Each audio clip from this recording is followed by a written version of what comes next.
Young players have come in and did very, very well for Chelsea this season, but the latest cab off the rank, flying down in the outside lane, is Reece James, and he's been brilliant. Now, his tackling's been great this season, his good use of the ball's been good as well, however, his crossing has been off the scale, and for someone who used to cross the ball for a living, you have to be good to impress me, and boy has he impressed me, but for a number of reasons. Number one, if you're going to actually cross the ball well, try and get it between the centre-backs and the goalkeeper, and it's unstoppable. You can't do anything about that. He was doing this when he's playing with the youngsters. Now, have a look at this for a start here. This is exactly the ball that you want to play. So, we'll have a look at what he does. Get it in there, but it's not just get it in there. Anyone can actually go and put it in that sort of area. You've got to put it in there with pace, because if it's too slow, keeper can come and get it. So, with a bit of pace there, unstoppable. Once again, this is actually the same game, but it's a different play. It does it all the time, and it makes it look really easy. Remember, many players hit that first man. He never, or very rarely, hits the first man, and that's unstoppable for the goalkeeper there. Now, this other thing I like about him as well. Do you know when that ball isn't on? That's his favourite ball. Zip it in, near post between them. Yeah, I don't think it's on, because whatever you do there, the goalkeeper's probably going to come out and get it. What you're having to do now is think of what's the next option. Well, the next option is to make sure that you hit that area, because that's where the space is, and you can go and attack that space there. Is he capable of doing it? Has he got the vision to be able to do that? Yeah, of course he has. Brilliant ball, back post there, and it's another goal he's made. Now this bit I really love. Put it in the right area, nice easy cross, Tammy puts it away for another goal. However, this is the bit that really gets me, right? Have a look at what he does here. The ball's really close to his foot there. He has to take a touch to get it out of his feet. Where you want to go is roughly about there. Get the ball out about there so you can swing your foot round it. But look what happens. He gets the ball out, but it doesn't really come out of his feet. He's very, very close to it. Now, just show you here. Close. Keep your eye on that, right? So the ball's really close to his foot there. Really tight. That's hard to get your foot around it. But he does it all the time. Now, there's a reason for it, and I'll tell you in a minute why he does it. Beautiful ball in there. But that's an unusual position you have to get your body into. Once again, almost exactly the same thing. Have a look at his feet. Have a look at where the ball actually is there. It's a very, very strange thing. I don't think that's a crossing position. You want the ball to be slightly outside your right foot there, or else from that position, what you're actually naturally going to do is you're going to play it with the outside of your foot. So, when I'm seeing that position there, I actually don't think he can get the ball into that area where he wants to get it into, because his body shape's all wrong and his feet's in the wrong direction. However, have a look what happens. He gets his foot round it. It is different class. Does it all the time. Absolutely superb at it. And do you know what? If you can do it in that situation, why don't you do it if you're going to score a goal as well? But once again, look where his foot is, right beside the ball. I think it's too close. But he manages to manipulate his body in a certain way, and that's basically just a cross. It just happens to be into the goal. This is classic. That's bordering on unstoppable. Just the same sort of area. Don't almost need to say anything more about it. You know where he's going to put it. Ball's a wee bit close to his feet again. Usual stuff, but strikers always say the same thing. Get it in quickly. That's what he does, and that's why we get all the chances. This is one of my favourite ones. This is an unstoppable cross. But I'm going to stop here just for a different reason completely. Great cross, really, really hard to stop, but have a look at what's going on in the background. Ross Bartley saying, that is such a good cross, I'm going to applaud it. Pedro saying, that's such a good cross. Callum Hudson-Odoi saying, that's such a good cross, I'm going to applaud it. That's actually how good he is. As footballers, we know he's not just good at crossing the ball, he's like Beckham, he's like Trent Alexander-Arnold. He is that standard, and boy, if he keeps on doing that, we're going to score an awful lot of goals. Loving what he's doing so far, and he's unstoppable. And he can only get better, which is a bit scary. That's the big sporting story breaking over the last 24 hours in England. The fact that Timo Werner looks like he's on his way to Chelsea. Of course, for much of this summer, we thought that, in fact, Liverpool would be his destination. But it looks like he will be heading to Stamford Bridge. It's a story that dominates all the back pages in the UK as we welcome in Frank Leboeuf, Julien Laurent and Craig Burley. Craig, proper signing for Chelsea. Yeah, magnificent signing if it happens. You know, ticks all the boxes, you know. He's got some over 30 goals this season. It was over 20 last season and the season before. So the consistency's there, the flexibility's there, the work rate's there, the pace is there. You can play off the left where he has quite a lot. He can play through the middle.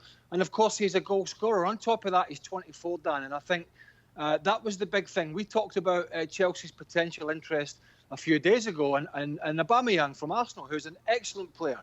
But he's 31. And I think Lampard and Chelsea have been trying to go down the route of younger players and quality players who may have a sell on at some point. So this ticks all the boxes for Chelsea if they can get it done. A magnificent signing. Do you agree, Frank? I do agree. He's a fantastic player. We've seen it. We've seen him for the past 2 years, and it's a very good catch for Chelsea because he almost signed for Bayern Munich last year.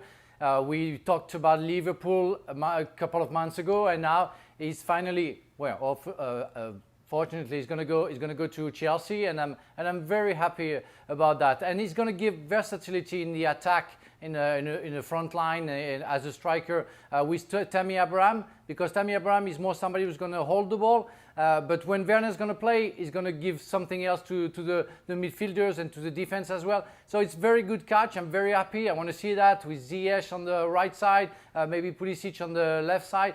I mean, that's going to be very, very interesting. I think it's a very, very good signing, yeah. And quite the coup for Chelsea, as I mentioned, Jules. We just assumed that Liverpool would be where he would be heading. However, they came in, they activated this release clause, and they just seemed to get it done quick.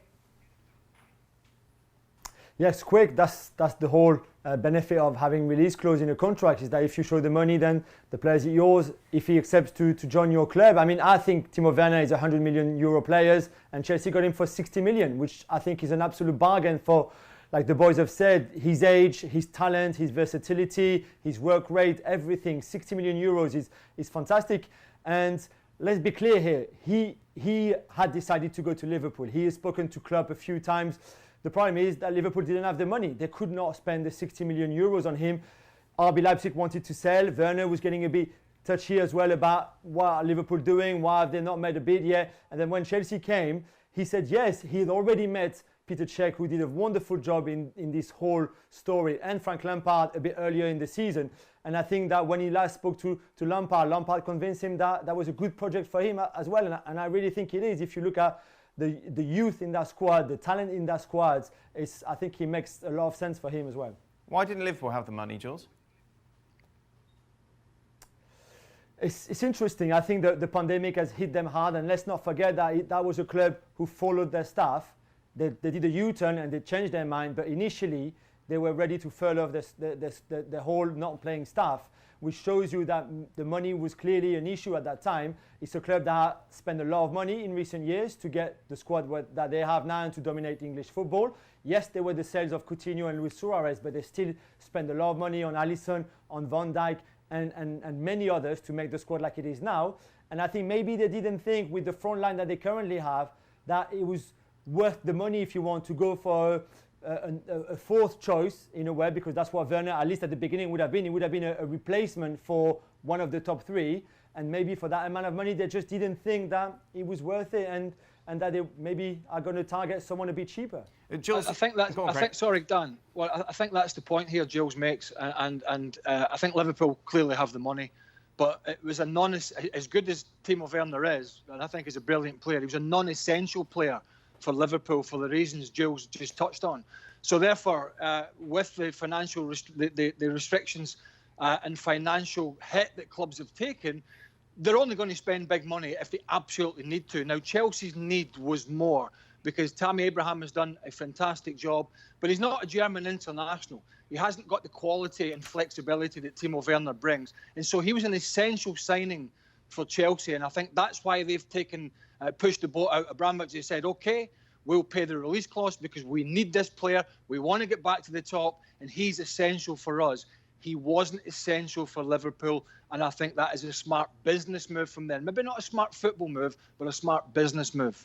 Jules, the rhetoric we... And if I can say something, Dan, I'm very sorry, Dan, but if I can say something about that, I think it's very a shame. It's very shameful what we see, because Timo Werner almost signed for Bayern Munich, then there was a ton of events and he didn't. And Klopp went to discuss twice to Timo Werner to say, we want you, we really want you. So Timo Werner talked and said, okay, I want to come to Liverpool. Now he's going to sign for Chelsea. What the fans going to think about that move? That turns of events made him almost going compulsory to Chelsea, where he wanted to go to Liverpool, and that's shameful in a way that Liverpool they didn't need him clearly. Why they started the discussion? Why they started to block him to finally say, "Oh, do you know what?